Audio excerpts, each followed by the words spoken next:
I hear this question all the time. Chris, if gold, silver, bronze are so bad, why do they use it? They, in this case, means some wildly successful sponsorship seeker.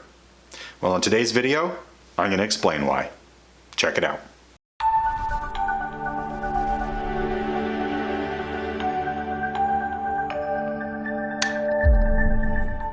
Hey everyone, Chris Bayless here from the Sponsorship Collective. Before we dive in, make sure you hit the subscribe button and click the bell icon so that you get updates every time we release a new video.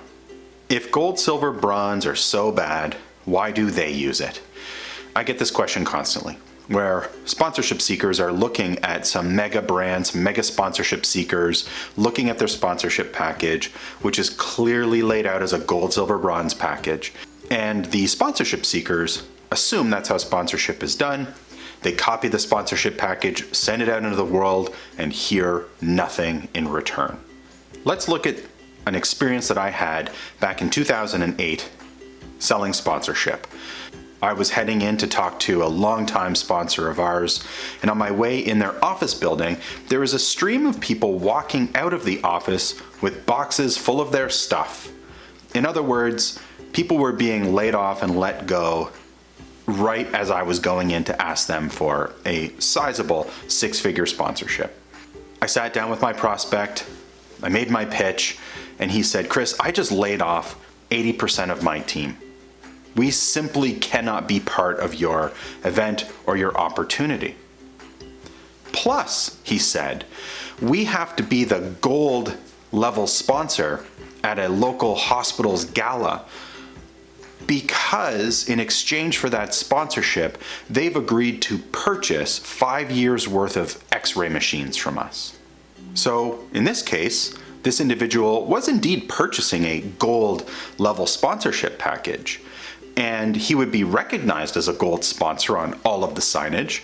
And if an outsider was looking at this, they would think that this giant X-ray machine company was buying gold, silver, bronze sponsorship packages off the shelf.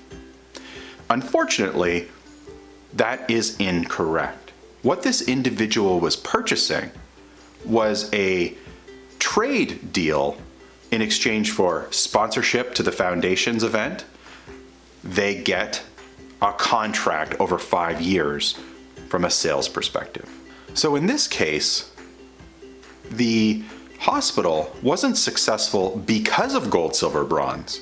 They were successful in spite of it.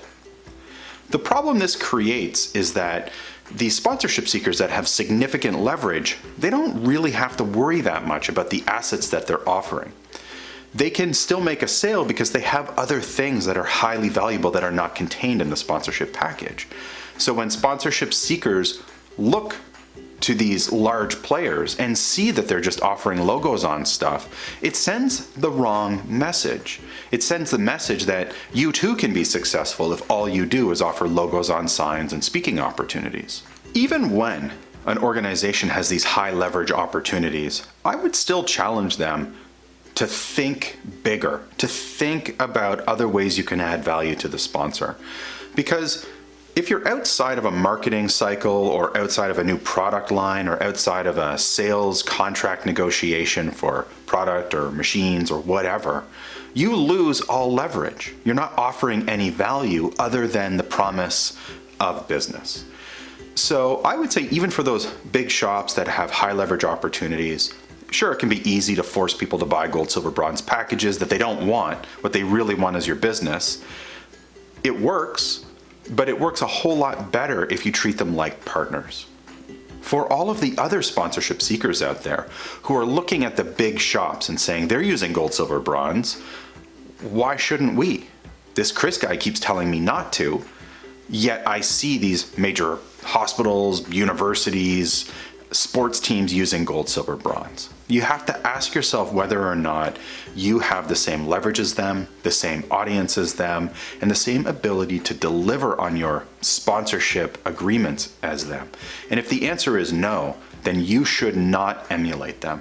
What you should do instead is identify your audience, do your valuation, build good activation opportunities to connect your sponsor to their audience, and build custom sponsorship packages. The question is not How come they're using gold, silver, bronze and I'm not supposed to? The question is whether or not those properties are succeeding because of gold, silver, bronze or in spite of it. And if you dig a little bit deeper, you will find the latter. Far better to offer high value opportunities to your prospects customized just for them than copying what you think another property is doing. A few years later, I ended up in a role where I had no choice but to sell gold, silver, bronze packages. I wasn't senior enough in my career to actually get the leadership team to change their minds. They were sure gold, silver, bronze was the way to sell sponsorship, even though I knew it wasn't, and I just had to do what I was told. So I used my gold, silver, bronze package as a conversation starter with my prospects. And I would go through the discovery process. I would ask them what they're trying to achieve. I would ask them how to customize something just for them. And then I would go to my leadership team and say, look, I can sell this silver sponsorship package for $5,000, $10,000, $20,000. But they mentioned to me that they would be interested in these 4 or 5 other assets that are not included at the silver or the gold level. These are custom assets that they are willing to pay for. And instead of $20,000, they told me they had $50,000 if we'd be willing to add these custom assets to their sponsorship package. Well, of course, my boss and my boss's boss agreed because it was more than double or sometimes triple the rights fees of these predetermined levels. Now, again, to an outsider, you would look at that and say, this organization is just selling gold, silver, bronze, we should copy that.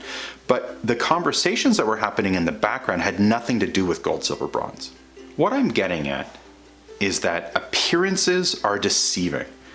Basing your sponsorship sales strategy on what you think others are doing based on the documents that they make public is a bad strategy. Instead, you should be focused on what your audience wants, what your organization wants, and what your prospects want, and build something custom just for them, instead of looking externally and justifying your practices based on what you think others are doing. Look at your results, measure your outcomes, and create custom opportunities for your sponsors. And remember, the sponsorship package does not make the sale. You do. Good luck out there.